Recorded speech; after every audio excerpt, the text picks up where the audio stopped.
Olá, turma! Essa semana nós falaremos sobre diagnóstico de enfermagem. De fato, é um tema complexo, mas com muita calma, nós vamos juntos aprender a construir um diagnóstico de enfermagem. Vamos se concentrar, olhem essa paisagem de trigo, né? E vamos lá seguir adiante com muita concentração, muita paz. Né? Vamos trabalhar então esse assunto. Aqui eu coloquei alguns referenciais para que vocês possam ter aí de base para poder trabalhar com esse assunto. Esse Ligações Nanda Nicknock é bem legal porque ele trabalha tanto o diagnóstico quanto ao resultado e também a prescrição. Esses dois são de exame físico, que vocês vão trabalhar mais no semestre que vem. Aqui tem o de semiotécnica também, que é sobre exame físico, e esse diagnósticos de enfermagem Nanda eu já passei para vocês por WhatsApp. Inclusive eu passei o NIC e o NOC também separados. Pessoal, uma reflexão para a gente começar, né? E bem legal para a gente também discutir sobre isso em nosso chat. Os profissionais lidam mais com pessoas e menos com pacientes, mais com condições humanas e menos com patologias fixas, mais com riscos socioculturais do que biológicos, mais com contínuo atendimento, menos com episódios de doença. O que a gente quer dizer com isso? Quando a gente tenta e pensa sobre saúde, quando a gente tenta entender o que é saúde, o que é doença, nós temos que levar em consideração os determinantes sociais em saúde. O que significa dizer que a saúde ela está imbricada a condições de moradia, de educação, de trabalho, de alimentação, de lazer. Quando eu compreendo isso como sendo uma coisa só, eu consigo entender os processos de saúde e doença.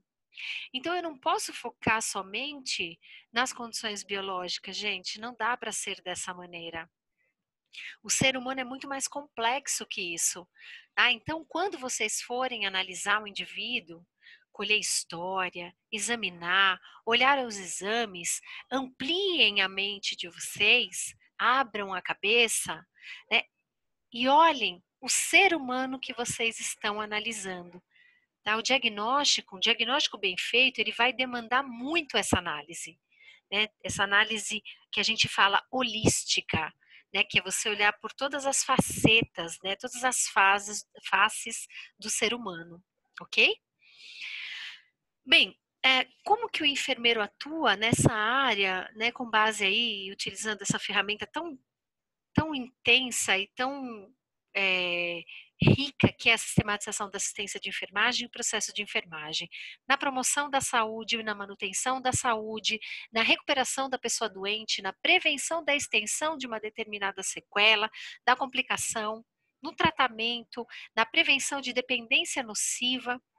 Não estou falando de dependência de drogas, não, dependência de outras coisas também, né? De prevenção do sofrimento evitável, da morte e a morte com qualidade. Então, é uma amplitude praticamente infinita de atuação. Aqui nós já trabalhamos nas aulas anteriores, que é o método científico. A gente sabe que a sistematização da assistência de enfermagem, que é o tesouro, né, instrumental que o enfermeiro tem na mão, ele se organiza a partir do método científico, que aí entra o processo de enfermagem, do dimensionamento correto e completo de profissionais. Então, eu preciso ter um quantitativo, um qualitativo adequado e de instrumentos, protocolos, manuais, checklists, descrição de procedimentos, rotinas. A gente precisa disso para uma atuação mais precisa, com qualidade, com segurança para o paciente, né? E aí, pensando na questão do processo de enfermagem, está dentro, imbricado ao processo de enfermagem, todas aquelas etapas que a gente conversou nas aulas anteriores. E o processo de enfermagem, ele se fundamenta nessa resolução aqui, ó, resolução COFEN 358 de 2009. Vem aqui na minha cabeça quais são mesmo as etapas do processo de enfermagem? Digam para mim. Primeira etapa, o que eu faço em primeiro lugar? Segundo, terceiro, quarto, quinto. Será que você acertou? Pessoal, daqui a pouco a gente vai fazer uma checagem aí dos seus acertos para você ver se você acertou, né, o processo de enfermagem, mas eu gostaria aqui de falar mais um pouquinho de legislação. O Corém São Paulo, a partir da diretriz 008 de 99, tornou obrigatória, saem todos os estabelecimentos assistenciais de saúde. Gente, onde se cuida de paciente tem que ter enfermeiro. Se tem enfermeiro e enfermagem, né, de um modo geral, tem que ter SAI, tá? Isso é lei, é legislação, precisa, é obrigatório e é fiscalizável. Tá? E o COFEN, ele implementou a SAI, processo de enfermagem, também todos os estabelecimentos assistenciais de saúde. E aí vamos ver se você acertou. Se você disse como primeira etapa a investigação que envolve a anamnese, o exame físico e a análise dos exames laboratoriais e de imagem, você acertou.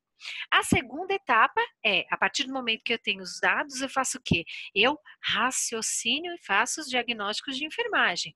Fiz diagnóstico, vou começar a planejar, pensando no quê? Cada diagnóstico demanda um resultado. O que eu quero que aconteça com o paciente?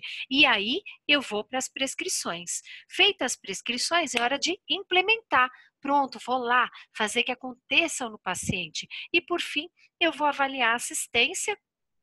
Ops, faltou um S aqui, hein?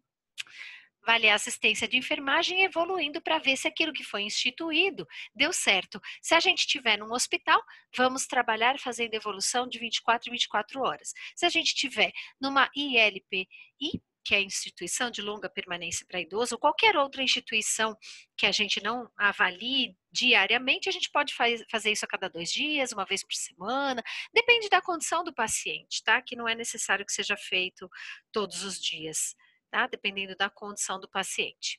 E aí a gente falou sobre a investigação nas aulas anteriores, lembrando que a gente começa aí pela coleta da história do paciente, lá na história a gente trabalha com a queixa que o paciente traz e o motivo pelo qual ele procura o serviço de saúde, lembrando dos dados, os dados de identificação do paciente, não pode esquecer, né? Aí vem a história da doença atual, esmiuça bem essa história da doença atual, faz o interrogatório sintomatológico, história de doença pregressa, pessoal, da família, né, toda a questão social, então as necessidades humanas básicas, né, sociais e econômicas do paciente, aí eu parto para a análise do exame físico, faço o exame físico completo com as etapas inspeção, palpação, ausculta e percussão, olho os diagnósticos de os exames laboratoriais de imagem do paciente e, porventura, para não ficar enchendo o saco do paciente sempre com a mesma pergunta, dou uma olhadinha nos dados do prontuário para não ficar insistindo e enchendo o saco do paciente, fazendo sempre os mesmos questionamentos. Bom, aqui eu falei para vocês, né? Já falei que são as etapas da anamnese, aqui as etapas do exame físico. Pronto, paz, muita paz. Vamos lá. Chegou a hora de trabalhar com diagnóstico de enfermagem. Pessoal, diagnóstico de enfermagem é um julgamento clínico que você, enfermeiro, fará a partir dos dados que você coletou do seu paciente. Esse julgamento ele vai se pautar em respostas humanas, reais ou potenciais que o indivíduo, a família ou a comunidade apresentou para você. Então, é um julgamento clínico, vai demandar raciocínio. Quais são as etapas para você chegar a esse julgamento? Primeiro, você colheu todos os dados, não colheu? O que você faz com isso? Você vai analisar esses dados. Primeira coisa é validar, né? Vai lá ver se aquilo realmente foi colhido completamente, corretamente. Às vezes a gente tem alguma dúvida, né? Uma vez eu fui colher um dado quando eu era aluna de enfermagem e o paciente falou assim, era o pai e o filho, e o paciente fez assim para mim, meu filho tem problema nas ossas, e eu escrevi, problema nas ossas SIC, SIC, lembra, segundo informações colhidas, aí fui lá com a minha professora e falei assim, professora, olha, eu só não sei o que é zossa, ela fez assim para mim, volte lá e pergunte o que é zossa. Aí fui eu lá, né?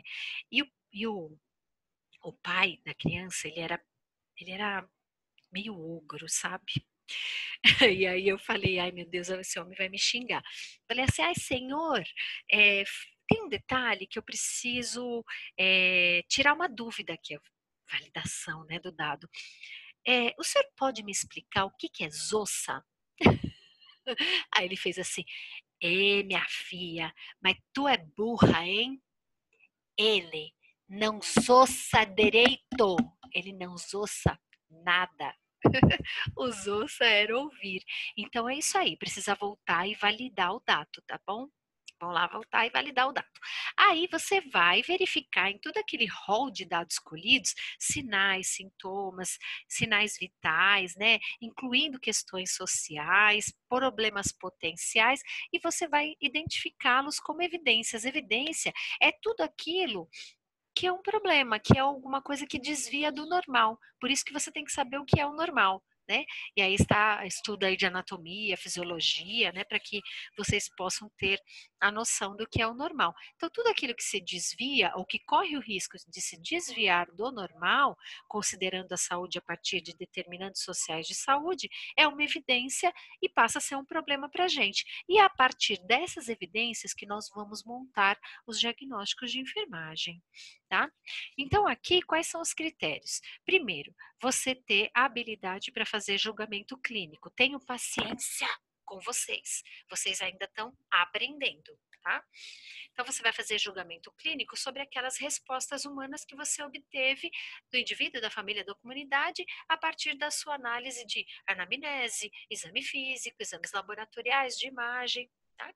E aí, considerando esses problemas a partir de determinantes sociais de saúde, você vai verificar quais deles desviam da realidade. Os que desviam da normalidade, né, daquilo que é esperado, passa a ser a sua base para a intervenção, que é onde você vai realmente preparar e fazer os seus diagnósticos, tá? Uma coisa importante é que em todo problema, em toda situação do paciente, você determine aquilo que é prioridade, tá? Óbvio, a gente pode ter vários problemas. Chega uma família para você e diz assim: olha, meu filho, eu quebrei o braço, tá? Quebrei o braço direito, isso é um problema. Você está lá focada no braço direito, só que de repente, de uma hora para outra, a pessoa diz assim: só que eu tenho um bebezinho pequenininho de 1 mês e tenho mais um bebê de 9 meses, e de 10 meses, e eu tenho mais um outro de 1 ano e 5 meses.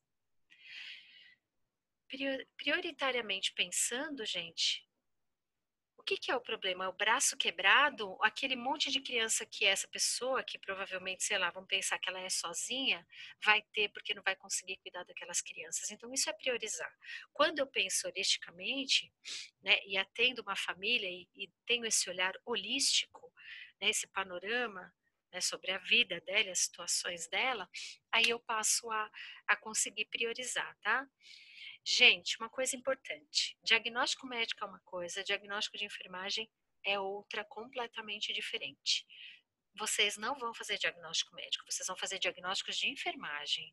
Nós vamos usar para essa aula como referencial os diagnósticos propostos por Nanda, tá? Que a gente já conversou nas aulas anteriores quando a gente falou de diagnóstico.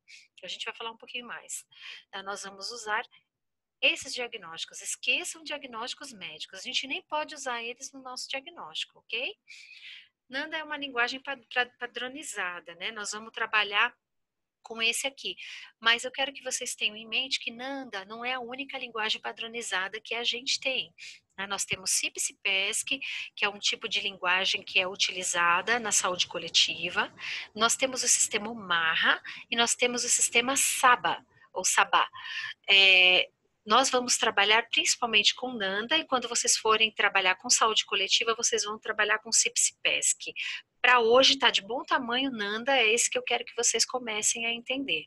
Tá? Bom, o que é Nanda? Nanda é uma linguagem de diagnósticos de enfermagem que foi criada pela Associação Norte-Americana de Diagnósticos de Enfermagem. Então, Nanda é uma sigla em inglês e é o tipo e a linguagem mais usada no Brasil. Aqui está o livrinho, né? Que eu já passei para vocês já têm, e aí nós vamos começar a entender como funciona passo a passo. Só que a gente vai fazer isso na segunda parte da aula, tá bom? Espero vocês aí na nossa segunda parte da aula. Até já, pessoal!